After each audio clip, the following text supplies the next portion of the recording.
to Coffee and Clarity, Preventing Substance Misuse. I'm Lila, and this is Michelle.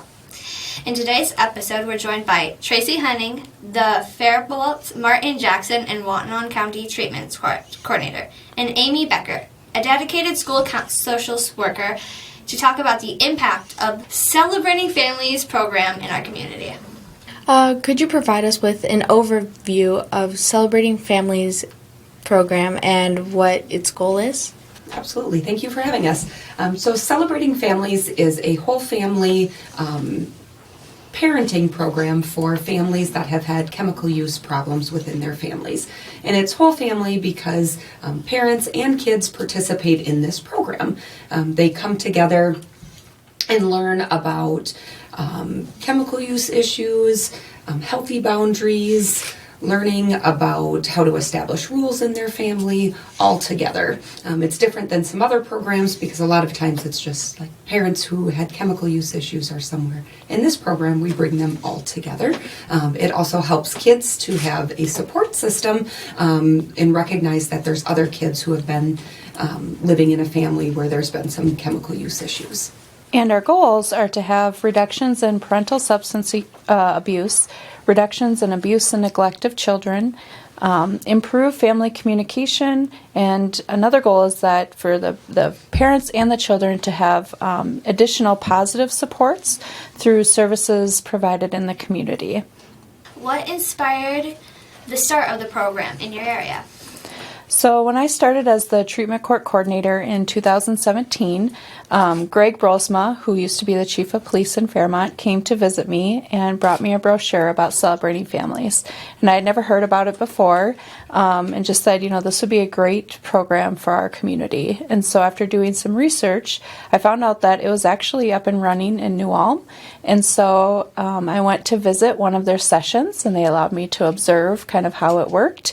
And I thought, we have a huge need in our community for this type of program. So I then reached out to Michelle Rosen and Amy Becker at Fairmont Elementary School, and we just started brainstorming about how this could potentially work in our community and what that would look like. And what role did each of you play in bringing it to the community?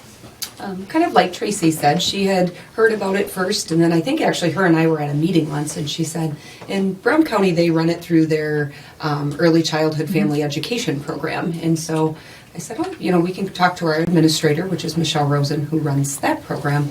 And so that's how we then had to start looking for funding, looking for facilitators, and so we kind of just took on getting those initial steps going for it. And how has your role in the Celebrating Families program impact your approach to addressing substance misuse and family dynamics? I don't know that necessarily my role as working in Celebrating Families has impacted that or changed that, because I think as a social worker and having worked with families for a really long time, I've always known that kids and family dynamics are impacted by chemical use. It's not just if a parent is using chemicals that it's just the parent that is impacted. I know that kids are impacted as well. So I think because of that background and history, I knew that it was really important to have a program like this in our community and offer that for students so that they have the support and are able to learn some healthy habits or healthy ways of doing things when maybe things haven't been so healthy in their family situation.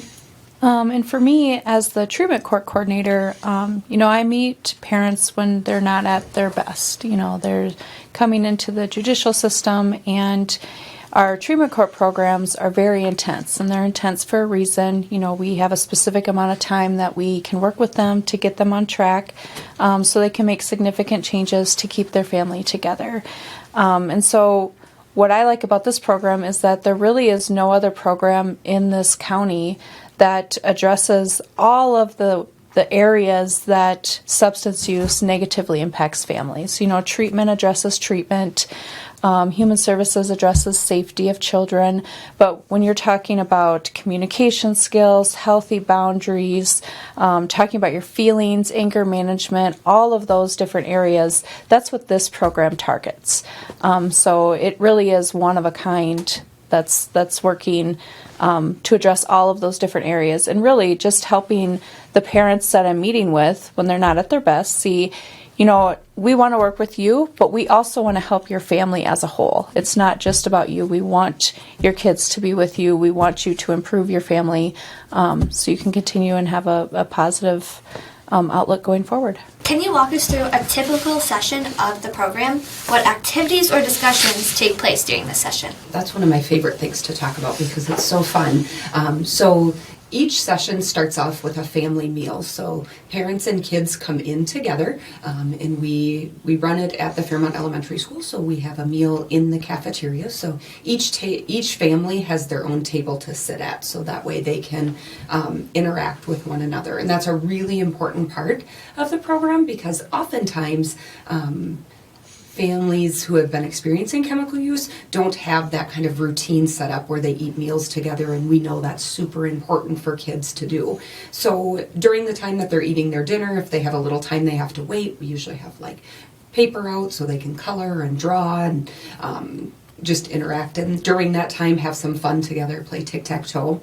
And then when they're eating their meals, we have our staff members that are part of the program sit with each family just to help them if they're having trouble communicating or if they're having trouble with behaviors at their table, just to help the parents work through those things so they feel more comfortable with those interactions and working with their kids like that.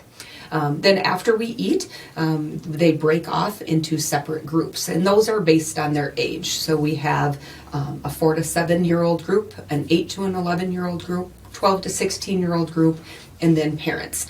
But all of the groups are talking about the same topic, just in an age-appropriate manner. And parents are learning about that topic and how to address those issues with their kids. Kids and the parents, they do different role play activities. Sometimes they do an art or a craft. Sometimes they do journaling.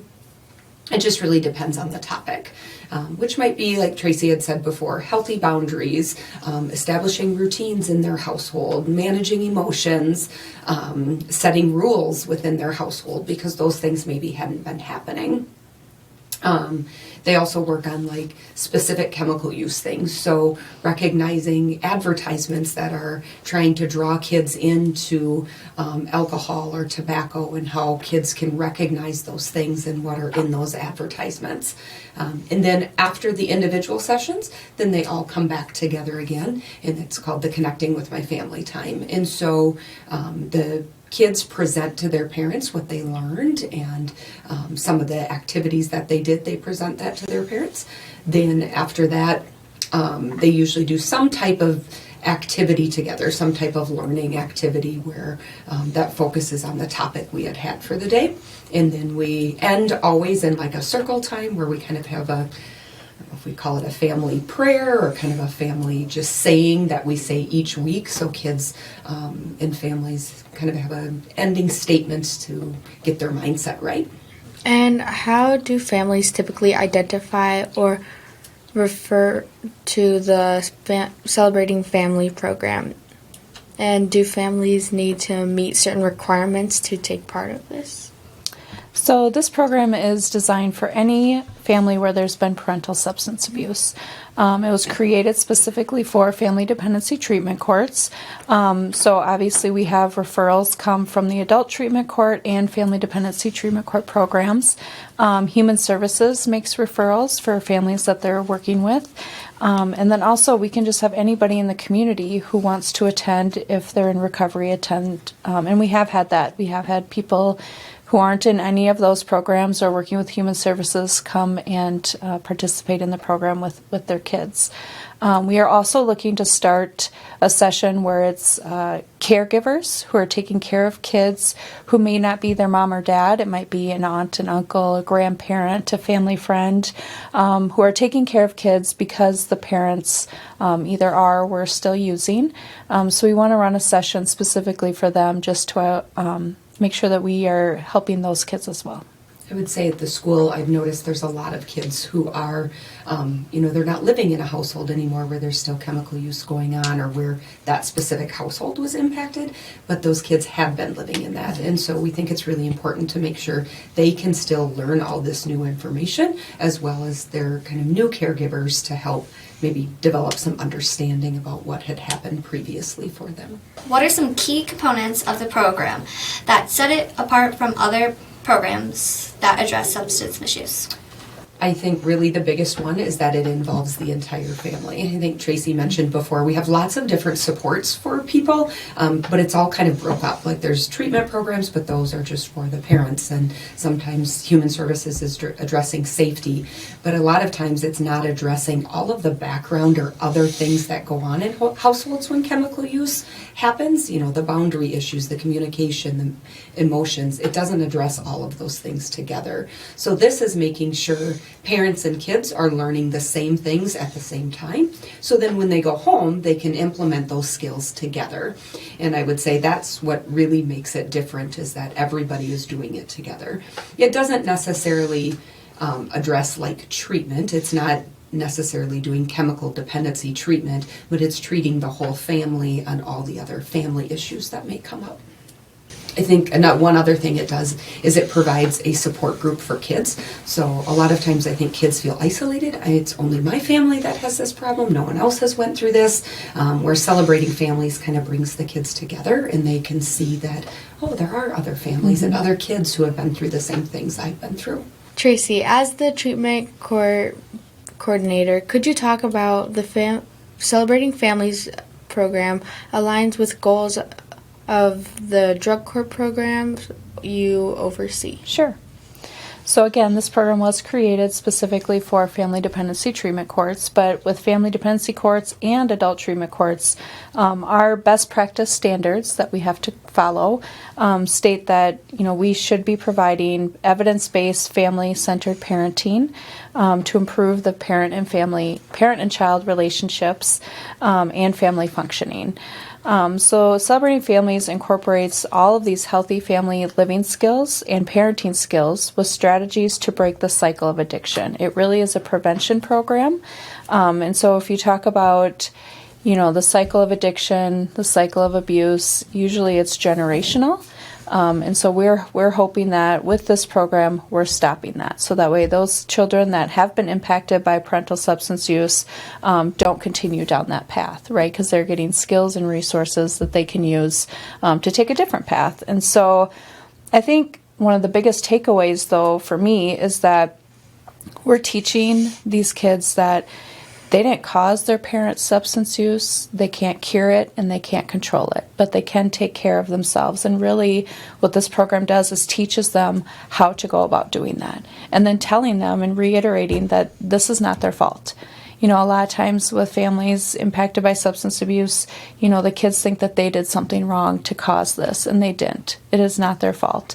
And so what can they do to take care of themselves? Who can they talk to? Who are healthy, supportive people in the community that they can reach out to? And I think that's like one of the biggest takeaways for me with this program. And just in all treatment courts, we are really, our program is, to keep parents and adults in treatment long enough for them to see the benefit of it. But then also, once they've reached that benefit, to engage them in community supports so that way they have long-lasting recovery. Because the day they graduate treatment court or family dependency court, that's when the work really starts for them. Because we're not monitoring them anymore, but now they have to make sure that they're strong enough in their recovery and have enough community supports to continue that. And so that's what this program additionally helps to do, is to show them that there are lots of community supports and people who want to help, are available to help, and that they can reach out to. Amy, as a school social worker, in what ways do you see the impact of the program on the school and social lives of the children involved? We have a lot of kids in our schools and communities who are impacted by substance use, and that doesn't just affect their home life. Those impacts kind of spill over into school and social relationships. So I think when parents get healthier and kids get healthier, then also spills over into their social life and into their school life, and just kind of helps everything to function better and their whole lives to run a little bit smoother. Also, our program runs out of the school building, and so oftentimes parents who maybe haven't had very positive impacts with, or positive interactions with the school system, it can be hard to come into the school at first, but I think it provides a positive opportunity and something that the kids and the parents end up feeling really good about, and so it creates a really positive connection between the families and the school, as well as we have a lot of different activities and things that we can hook families up with, so we're able to connect them to early childhood family education classes and community education like CER classes and activities, and so we've seen that it helps to kind of build a bridge that, like Tracy had said, we want families to build more community supports, and this is one opportunity to help families recognize that the school is one of those kind of safe, helpful places. Could you share some success stories or memorable moments from the program in our area? Sure. So we had one participant. So our first cycle started in January of 2020, and we were able to get through about half. It's 15 weeks long, and so we were able to get through 7 sessions, and then COVID hit, and we had to kind of shut down. So she wasn't able to finish the program, and by the time we were able to start it back up again, she had graduated treatment court and was successful and doing well, but was continuously asking me, my kids are talking about this, when can they come back, can they come back, they love it. So I reached out to her and said, hey, we're going to run another session, and she signed up because she realized how valuable it was for her and her family and her kids, and her kids were constantly asking to come back. So I think that kind of speaks for itself about what the value is of the program. I think also just seeing the kids run into the school each night. You know, they've been in school all day and then they come back, but they're excited. They're excited to be there. They're running into the lunchroom. They're picking out which table their family's going to sit at for the night. I think that's just really cool to see. And then also, you know, when Amy talked about the connecting with my family portion of the evening, sometimes right before that, the kids come back to the lunchroom and they tell their parents, they go up front and they show their parents what they learned about. And so seeing these kids be brave enough to stand up in front of their parents and learn about, you know, we learned about feelings and defenses, or healthy communication, or, you know, targeting how advertisements are targeting me to vape, and just have their parents, you know, show them that they love and support them in doing that, because that can be really terrifying for any kid, but especially for kids who have been impacted by substance abuse. So I think just seeing that and knowing that their family is being strengthened right then and there by that. So I would also say one of our favorite parts and one of the biggest successes of the program was our teen group.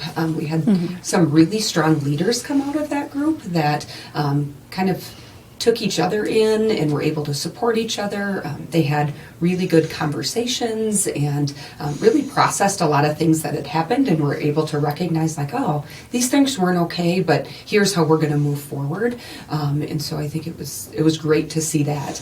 We also had some, in the beginning, families who would come in and they'd just kind of sit down at their table. They wouldn't really talk.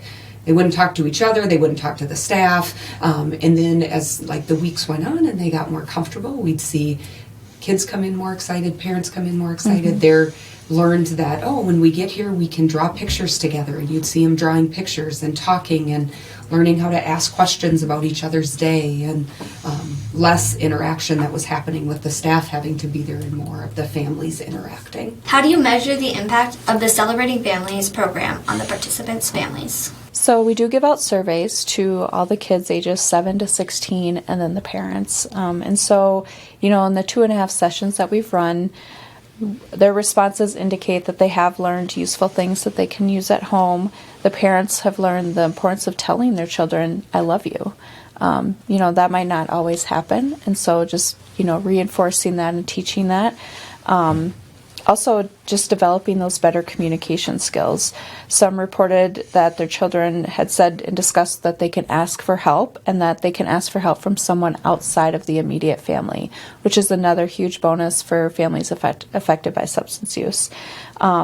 And so it just demonstrates that the increased communication in the family and identification of those supports of who they can contact when they do have an issue. I think, as Amy had mentioned earlier, one of the biggest impacts of this program is just giving kids a voice. All the kids in the program have dealt with some pretty significant issues, and a lot of times, they're dealing with them in silence or alone. Their parents might be using, there might be some concerning things happening at home, and they don't know who they can talk to about that.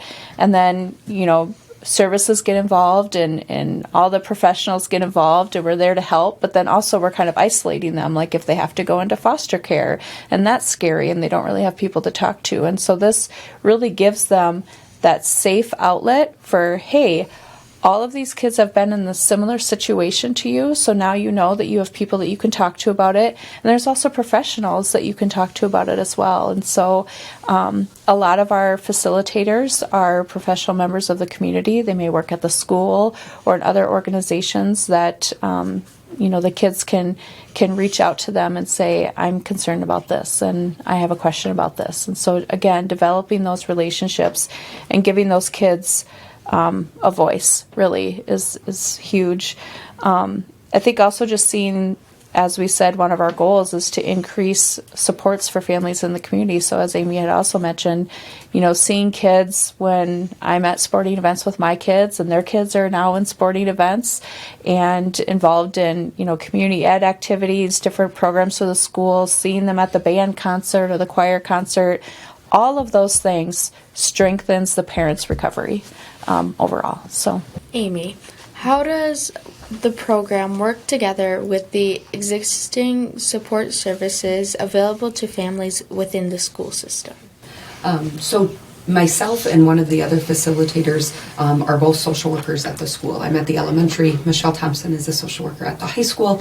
And so I think that just opens up that, one, the families get to know who we are, so then if they have questions or are wondering about things, they know people to come to. Not all of our participants are from just the Fairmont schools, so we still know what resources are available in the school system, so we encourage families to reach out to the other services that are there. If we talk about education and families are talking about concerns about their child's education and what's happening, and maybe concerns about learning disabilities or things like that, we help to just educate them on what that process is within the school system. And then I think as social workers as well, we know a lot of information about community resources, so then we can kind of steer families in the direction of how to access those things if they have questions or where they should go to get other issues that might be going on in life addressed. In your experience, how does the program affect the overall well-being of the families, and what positive outcomes have you seen from it in your current roles? Again, one of those positive outcomes is just kids having a support system, having other kids that they can relate to, other kids that they can see that, okay, there are other families going through this, and there's other families who are getting healthy too. Like, we can overcome this. This doesn't have to be what our life is forever. So I think that's how it affects that overall well-being, is having that support. It also gives the parents a support system of other parents who are also doing the same thing. I facilitated one of the parent groups one year, and that was great that they could talk through, like, I'm having this issue with my kids, and the other parents could say, I've experienced that too. Here's some things I tried. Or when parents are going, I just don't think this is going to get better, and the other parents going, no, this is, here's things that you can do about it. And then they would check in with each other the next week, like, hey, how'd that go, that issue you had? And so I think that just helps their overall functioning and support as well. Plus, I think their overall well-being when they're learning about healthy meals, and they're learning about eating together, and they're learning about gratitude and recognizing good things that are happening during the day, and they're learning how to give each other hugs and, like Tracy said, say I love you, which maybe they don't normally do, but just creates bonds, which that just helps kids when they have those attachments, and helps them to feel better and function better. Yeah, I don't have much to add to that other than that. again, we can't stress enough all the additional supports when we're talking about all the different topics each week, to really encompass a whole prevention program for these kids to stop that cycle. And so, just seeing the families at the end of every night and, being in school all day and then coming to our program that night for a couple hours, it's a long day for them. But seeing them excited to be there and learning and excited to show their parents what they've learned, I think, we just can't place a value on how important that really is. Looking ahead, what are some hopes or plans for the future of the program in our area, and how can community support its sustainability and growth? Well, really, our biggest hope is just that we can have the program again. So Tracy had said we ran about a half of a program before COVID kind of shut things down. We had to take a couple years off until things got more stable, and then we started it up again. The problem is I wouldn't say it's a cheap program to run. We need funding in order to run it. So we've ran into some funding issues. So keeping it going has been difficult. What we really would like to do is find funding that will last a longer period of time. So we just know, for the next 5 years, we're able to run this, 15 weeks in the fall or 15 weeks in the spring, and just have it so it's really consistent. That will also help that when we train our facilitators, they know that, yep, I'm going to be working in that program. We also then know if there's families that are struggling, yes, we have this resource for you, instead of we're hoping we can get funding and then we could let you use this wonderful resource. We want it to be something that we are consistently saying this is available for our families. So we have some really good funding options that we think are coming ahead.